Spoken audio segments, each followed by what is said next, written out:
আমি বলেছি 30 কিলোমিটার রাস্তা NH-34 হুমায়ুন কবিরের দখলে থাকে। পরিষ্কার কথা। দোস্ত তোমরা দেখতে পাচ্ছ আমাদের 34 নম্বর জাতীয় সড়কে হুমায়ুন শেখ চলে এসেছে। তা এখানে ও বাবরি মসজিদ যেটা করবে বলেছে সেটা হবে মানে হবে, সে এইদিকে আলোচনা চলছে। শুধু তার মুখে নেই কিছু শোনা যাক আজকের বিষয় নিয়ে।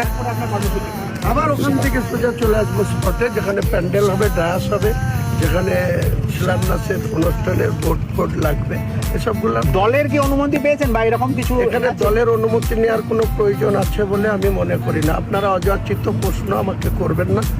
দল দলের মতো চলে, নেত্রী নেত্রীর মতো চলে, প্রশাসন প্রশাসনের মতো চলে।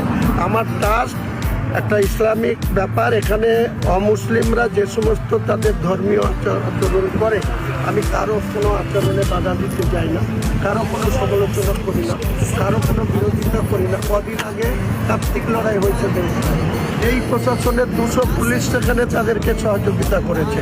আমি এ কারণেই বলেছি, পুলিশ যদি আমাকে ল অ্যান্ড অর্ডারের প্রশ্নে কোনো ব্রেক হয়, আমার বিরুদ্ধে অ্যাকশন নেবে, আমি তৈরি থাকবো অ্যারেস্ট হওয়ার জন্য। প্রশাসন কি আপনাকে সহযোগিতা করবে মনে করছেন, বা প্রশাসনকে সহযোগিতা চেয়ে? এখন অবধি আশা করছি প্রশাসন যেটুকু যোগাযোগ হয়েছে প্রশাসনের আধিকারিকদের সঙ্গে, তারা বলেছে যে আপনি নিশ্চিন্তে করুন, আমরা আপনার ল অ্যান্ড অর্ডার ব্রেক হতে দেবো না, বা আমরা সর্বোচ্চ সহযোগিতা করব। তেনারা যদি সেটা করেন তাহলে অত্যন্ত তেনাদেরকে সাধুবাদ জানাবো, ধন্যবাদ জানাবো, অভিনন্দন জানাবো। ওনারা যদি কারো নির্দেশে মনে করেন যেটা করতে দেবো না, আমি বলেছি 30 কিলোমিটার রাস্তা NH-34 হুমায়ুন কবিরের দখলে থাকে। পরিষ্কার কথা। একেবারে হুমায়ুন কবির যেটা বলছেন